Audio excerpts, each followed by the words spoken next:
오늘 이 시간 우리에게 주시는 하나님의 말씀, 에스라 9장 1절로 4절에 있는 말씀이 되겠습니다. 에스라 9장 1절로 4절에 있는 말씀, 한 목소리로 합독하시겠습니다. 이 일 후에 방백들이 내게 나와 이르되 이스라엘 백성과 제사장들과 레위 사람들이 이 땅 백성들에게서 떠나지 아니하고 가나안 사람들과 헷 사람들과 브리스 사람들과 여부스 사람들과 암몬 사람들과 모압 사람들과 애굽 사람들과 아모리 사람들의 가증한 일을 행하여 그들의 딸을 맞이하여 아내와 며느리로 삼아 거룩한 자손이 그 지방 사람들과 서로 섞이게 하는데 방백들과 고관들이 이 죄에 더욱 으뜸이 되었다 하는지라. 내가 이 일을 듣고 속옷과 겉옷을 찢고 머리털과 수염을 뜯으며 기가 막혀 앉으니 이에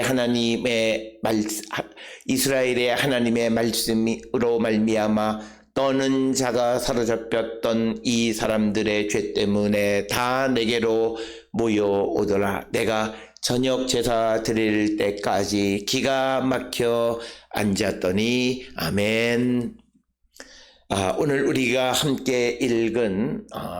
에스라 9장 1절로부터 4절에 있는 말씀은 이제 에스라가 예루살렘으로 돌아와서 이제 그들이 가지고 왔던 예물을 제사장들에게 넘겨주고 하나님 앞에 제사를 드린 후에 얼마의 기간이 지났는지는 모르지만 이 일 후에 방백들이 내게로 나와서 이스라엘 백성과 제사장과 레위 사람들이 이 땅 백성들에게서 떠나지 아니하고 쭉 여러 사람들의 가증한 일을 행했다라고 고발하는 내용인데, 그 고발의 내용의 구체적인 내용은 2절에 그들의 딸을 맞이하여 아내와 며느리로 삼아 거룩한 자손이 그 지방 사람들과 서로 섞이게 했다. 그런데 방백과 고관들이 이 죄에 더욱 으뜸이 되었다고 고발하는 내용이 오늘 주시는 9장 1절로부터 4절에 있는 말씀이 되겠습니다. 따라서 이제 예루살렘으로 돌아온 에스라와 그 귀한 공동체는 무엇보다도 하나님께 이제 예배하는 것이 다시 회복되어지고 하나님의 성전이 회복되어짐으로 말미암아 하나님 백성의 정체성을 다시 찾고자 했고, 그 정체성은 다른 것이 아니라 그들이 하나님의 말씀을 지키는 것으로 그 정체성을 지켜가려 했다. 그래서 오늘 주시는 본문이 같이 사는 자기의 형제들에 대해서 고발하는 것이라기보다는 이 민족의 정체성을 지켜갈 수 있기 위해서, 그리고 그것이 결국은 이 민족의 미래를 위한 것이고, 그래서 오늘 지금 이 시간 그 정체성을 잃어버린 사람들에 대해서 고발하는 내용이 되겠습니다. 따라서 오늘 주시는 9장 1절로부터 4절에서 우리에게 주시는 말씀은 그 이스라엘 백성들이 하나님의 은혜로 예루살렘에 돌아오고 성전을 재건하고 제사를 다시 회복해서 이스라엘이 부흥하고 다시 회복되어지기는 하지만, 그러나 그것이 지속되어질 수 있는 길은 바로 이스라엘 백성들의 정체성을 지키는 것인데, 그 정체성은 다른 것이 아니라 그들이 하나님의 말씀을 지키는 것임을 알 수 있다라고 하는 겁니다. 따라서 오늘 주시는 본문의 4절에 이에 이스라엘의 하나님의 말씀으로 말미암아 떠는 자가 사로잡혔던 이 사람들의 죄 때문에 다 내게로 모여오더라. 내가 저녁 제사 드릴 때까지 기가 막혀 앉았다. 이렇게 기록하고 있습니다. 따라서 4절에 보면 하나님의 말씀대로 살아가고자 하고 그것을 통해서 이스라엘 민족의 정체성을 지키려 했다라고 하는 것입니다. 따라서 오늘 우리가 살아가는 이 시대에 우리는 여러 가지 어려운 시대를 살고 있는데, 이때 우리는 우리의 정체성, 하나님의 자녀의 정체성, 하나님 백성의 정체성을 다시 세워가는 자가 되어야 하는데 그 정체성의 기준은 하나님의 말씀이 기준이 되어서 우리의 삶을 돌아보고 회개하는 자, 주께로 돌아가는 자가 되어야 하고 이것이 하나님의 은혜를 지속할 수 있는 유일하고 절대적 방법임을 우리에게 가르쳐주는 것이고 그런 이유 때문에 오늘 주시는 본문에서 방백들이 에스라에게 나와서 그 하나님의 말씀에 어긋난 일을 행하는 사람들에 대해서 고발하는 내용이 오늘 주시는 1, 2, 3, 4절의 말씀이 되겠습니다. 특별히 오늘 주시는 본문의 말씀에서는 이들이 행한 잘못이 무엇인지를 말하지는 않고 단지 가증한 일을 했다 이렇게 기록하고 있습니다. 그래서 이 가증한 일이라고 하는 것이 무엇이냐라고 하는 것인데 일반적으로 바벨론 포로 생활을 하기 이전에 가증한 일이라고 하는 것은 우상 숭배를 나타내는 겁니다. 그렇다면 오늘 주시는 본문의 1절에서 이 백성들이 가나안 사람, 헷 사람, 브리스, 여부스, 암몬, 모압, 애굽 사람, 아모리 사람들의 가증한 일을 행했다라고 하는 것, 그것을 좀 더 구체적으로 설명하는 것이 2절에 그들의 딸을 맞이해서 아내와 며느리로 삼았다라고 하는 것입니다. 그래서 그들의 그 자손이 섞이게 했다. 오늘 주시는 본문의 말씀에는 그냥 그 2절에서 서로 섞이게 했다 이렇게 되어져 있지만 세번역 성경에는 여러 족속의 피가 거룩한 핏줄에 섞여갑니다. 그래서 혼혈의 문제가 이들에게 있어서 가증한 일이었다 이렇게 설명하고 있는데 이처럼 통혼 즉 이방 사람들과 결혼하는 것이 왜 가증한 일이냐? 그것은 우리가 신명기 7장 1절 등에 보게 되면 이방 사람들과 결혼하게 되어짐으로 그들의 종교적 영향을 받아서 하나님 앞에 우리가 거룩하고 온전하고 순수한 예배를 드리기가 어려워지기 때문에 그들과의 결혼을 하지 말라고 금하는 내용을 우리는 찾아볼 수 있습니다. 따라서 출애굽기 34장 11절에서 16절이나 신명기 7장 1절로부터 40절 그리고 20장 18절로부터 18절에 보게 되면 가나안 땅에 들어가면 그곳에 있는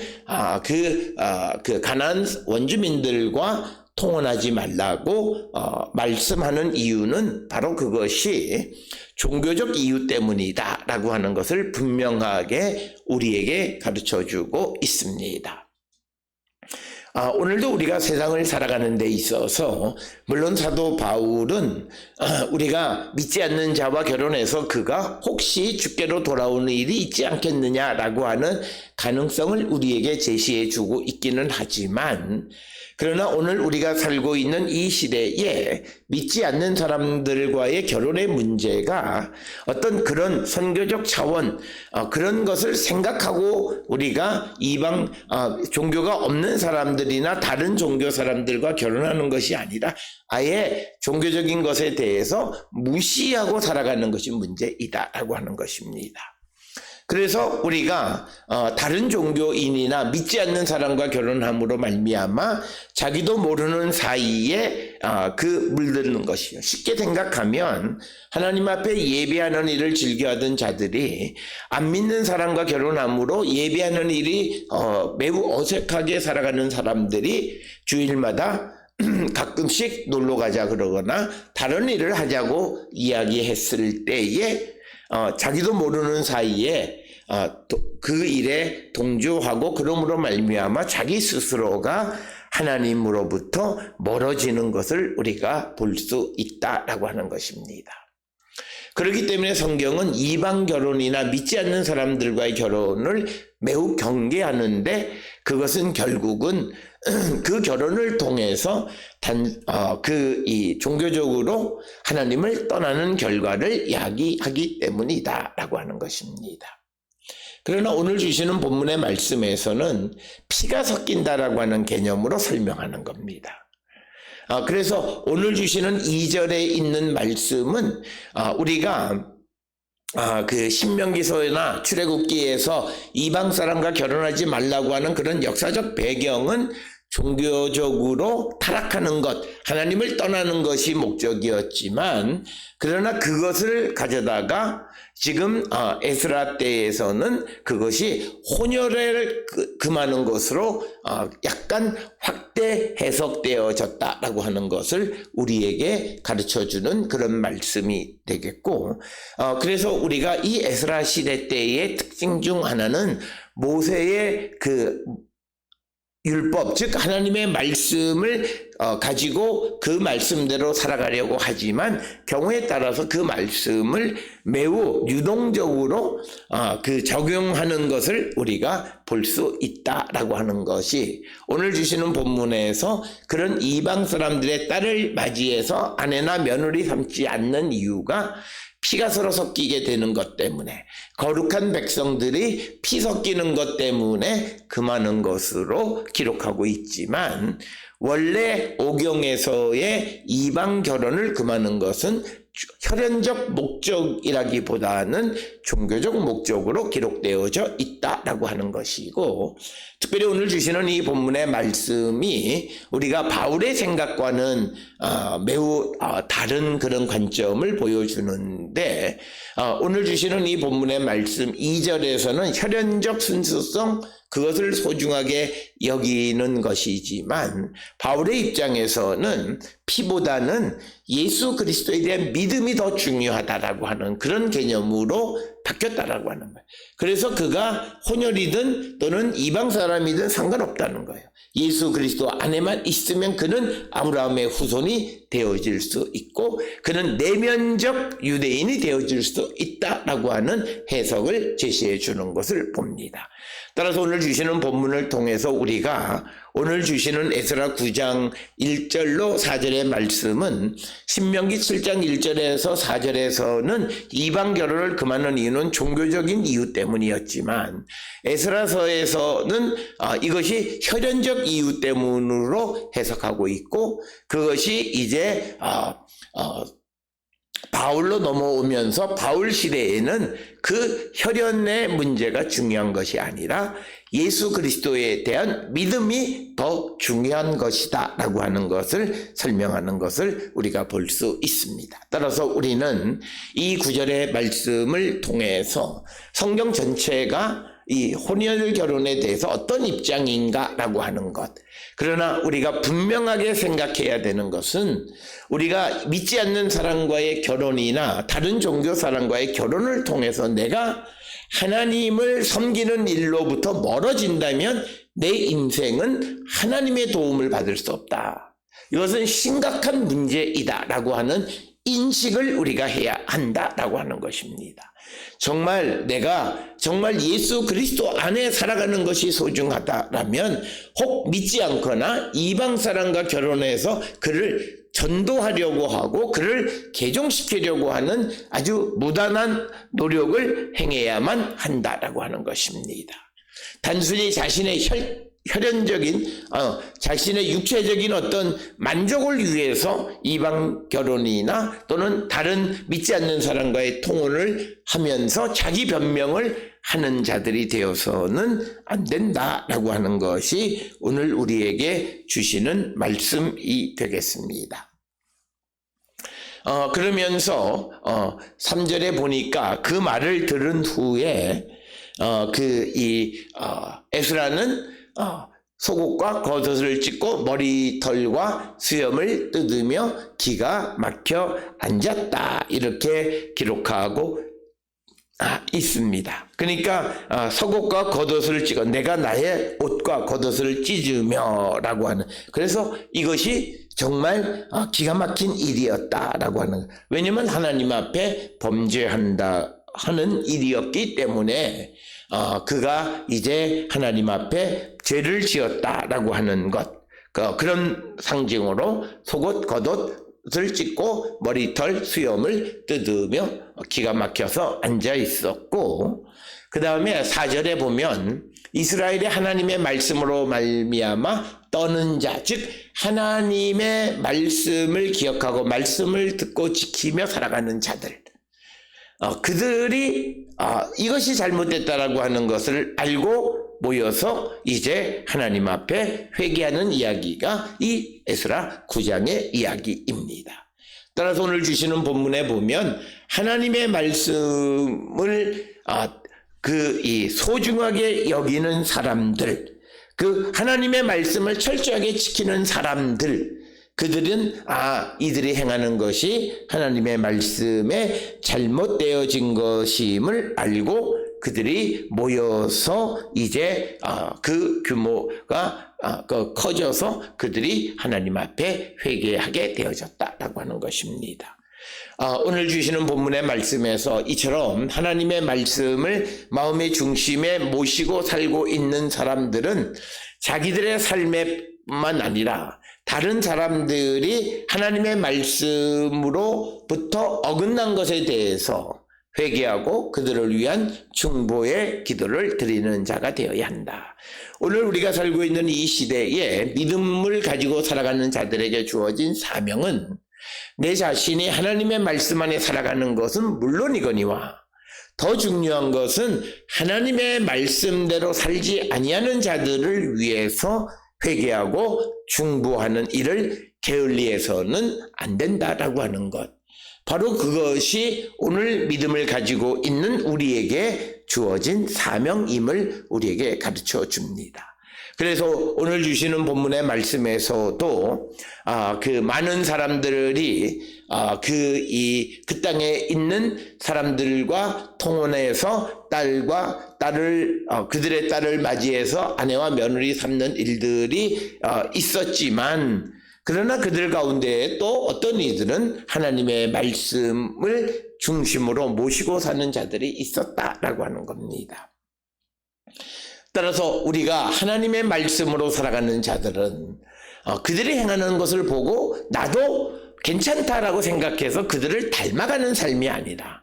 내 삶을 하나님의 말씀으로 돌아보고 회개하고 하나님께로 돌아가고자 하는 그런 결단력 있는 삶을 살아가는 자들이 되어야 한다라고 하는 겁니다.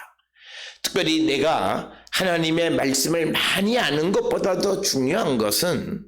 하나님의 말씀을 가지고 살아가면서 그렇지 않은 현상들이 벌어지는 주변 환경 속에서 내 삶이 하나님을 향하여 내가 터닝할 수 있고 돌아설 수 있는 결단력 있는 믿음을 가지고 있는 것이 믿음이라는 거예요.